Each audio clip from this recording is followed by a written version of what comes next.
নমস্কার বন্ধুরা, ডলির রন্ধনশালায় সবাইকে স্বাগত। আর আজকে তোমাদের সাথে শেয়ার করব সম্পূর্ণ নিরামিষ একটা রেসিপি, কাঁকরোলের তেল ঝাল।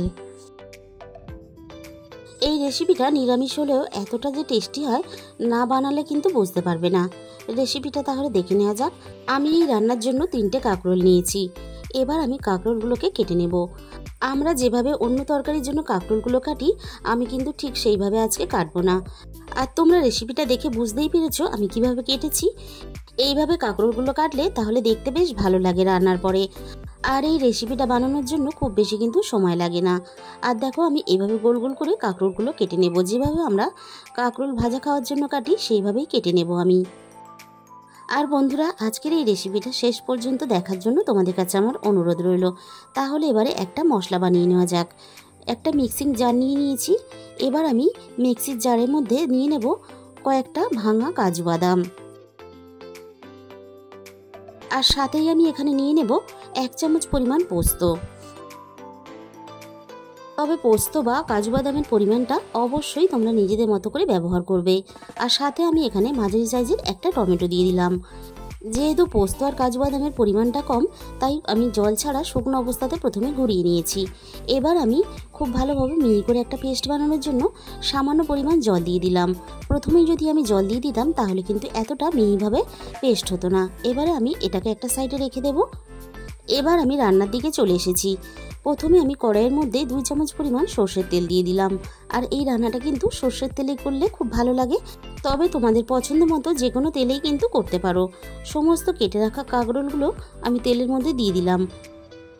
প্রথমে আমি কাঁকরোলগুলোকে মিনিট 2 মতো তেলের মধ্যে নাড়াচাড়া করে নেব।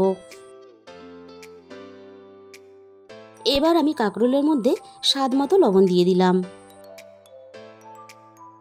আর আমি কিন্তু কাঁকরোলগুলোকে শুধুমাত্র লবণ দিয়েই ভাজবো, হলুদ দিয়ে ভাজবো না।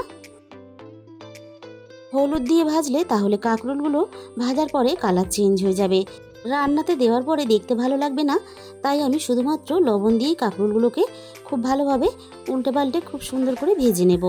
আর কাঁকরোলের গায়ে একটু ভাজার কালার আসতে দেরি হয়, তাই কিন্তু আমি কড়াইয়ের গায়ে এভাবে একটু ছড়িয়ে দিলাম। আর কাঁকরোলগুলো ভাজার সময় আমি কিন্তু গ্যাসের ফ্লেমটা মিডিয়ামে রেখেছি, যাতে ভাজার পরে কাঁকরোলগুলো সুন্দর একটা কালার আসে। আর আমি কিন্তু এখানে কাঁকরোল ভাজা খাওয়ার জন্য যেভাবে ভাজে, আমি ঠিক সেইভাবেই কাঁকরোলগুলোকে দুটো সাইড এইভাবে উল্টে পাল্টে ভালোভাবে ভেজে নেব। কাঁকরোলগুলো আমি খুব ভালোভাবে ভেজে নিয়েছি। আর ঠিক এইভাবেই কিন্তু ভাজা খাওয়ার মতো করেই ভেজে নিতে হবে এই রান্নার জন্য। সমস্ত কাঁকরোলগুলো আমার ভাজা রেডি হয়ে গেছে। এবার আমি কড়াই থেকে তুলে নেব। আর বন্ধুরা, সামনেই কিন্তু জন্মাষ্টমীতে ঠাকুরের ভোগ হিসাবে কাঁকরোলের এই রেসিপিটা কিন্তু তোমরা খুব সহজেই বানিয়ে নিতে পারবে। এবার আমি ওই একই তেলের মধ্যে আরও 2 চামচ পরিমাণ সর্ষের তেল যোগ করে দিলাম। আর ফোড়নে আমি অল্প একটু গোটা জিরে দিয়ে দিলাম। ফোড়ন থেকে সুন্দর একটা মিষ্টি গন্ধ বেরিয়ে আসার সাথে সাথে পেস্ট করে রাখা মশলাটা আমি দিয়ে দিলাম। এই সময় আমি গ্যাসের ফ্লেমটা একেবারে লোতে রেখে মশলাটাকে আমি 2 থেকে 3 মিনিটের মতো নাড়াচাড়া করে খুব ভালোভাবে কষিয়ে নেব। মশলাটা আমি নাড়াচাড়া করে খুব ভালোভাবে একটু কষিয়ে নিয়ে এবার আমি একে একে গুঁড়ো মশলাগুলো দিয়ে দেব। প্রথমে আমি রান্নায় স্বাদ মতো লবণ দিয়ে দিলাম। রান্নার পরিমাণ অনুযায়ী আমি এখানে 1/2 চামচের একটু কম দিয়ে দিলাম হলুদ গুঁড়ো। আর সাথেই আমি এখানে দিয়ে দেব 1/2 চামচের একটু কম ঝাল লঙ্কার গুঁড়ো। যেহেতু নিরামিষ রান্না, তাই কিন্তু খুব বেশি ঝাল হলে খেতে ভালো লাগবে না। তবে ঝালের পরিমাণটা অবশ্যই নিজেদের স্বাদ মতো ব্যবহার করবে। আমি এখানে দিয়ে দিলাম 1/2 চামচ পরিমাণ জিরে গুঁড়ো। আর আমি এখানে স্বাদ মতো অল্প একটু চিনি দিয়ে দিলাম। মশলা কষানোর সময় চিনিটা দিলে তাহলে রান্নার কালারটা বেশ ভালো আসবে। তাহলে এখানে রান্নাতে কাশ্মীরি লঙ্কার গুঁড়োটা ব্যবহার করতে লাগবে না। সমস্ত মশলা আমি একটু নাড়াচাড়া করে কষিয়ে নিয়ে মশলাটা যাতে না পুড়ে যায়, তার জন্য আমি মিক্সির বাটি ধোয়া অল্প একটু জল দিয়ে দিলাম। আবারও আমি নাড়াচাড়া করে খুব ভালোভাবে মশলা কষাতে থাকবো, যতক্ষণ না মশলা থেকে সুন্দরভাবে তেলটা ছেড়ে বেরিয়ে আসে। মশলা আমি খুব ভালোভাবে কষিয়ে নিয়েছি। আর মশলা থেকে দেখো সুন্দরভাবে কিন্তু তেলটাও ছেড়ে বেরিয়ে এসেছে। এবার আমি এখানে ভেজে রাখা কাঁকরোলগুলো দিয়ে দিলাম। আর বন্ধুরা, কাঁকরোলের এই রেসিপিটা কোনোদিন যদি না বানিয়ে থাকো তাহলে একবার বানিয়ে দেখতে পারো, খেতে কিন্তু অসাধারণ হয়। মশলার সাথে কাঁকরোলটা আরও একটু পাক হওয়ার জন্য গ্যাসের ফ্লেমটা একেবারে লোতে দিয়ে মিনিট 2 জন্য ঢাকা দিয়ে দিলাম। 2 মিনিট পরে আমি কড়াই থেকে ঢাকাটাকে সরিয়ে নিলাম। আবারও আমি সব কিছু 3 থেকে 4 মিনিটের মতো নাড়াচাড়া করে একটু একসাথে কষিয়ে নেব। আর এইভাবে কষিয়ে নিলে তাহলে কিন্তু রান্নাটা খুব তাড়াতাড়ি হয়ে যাবে।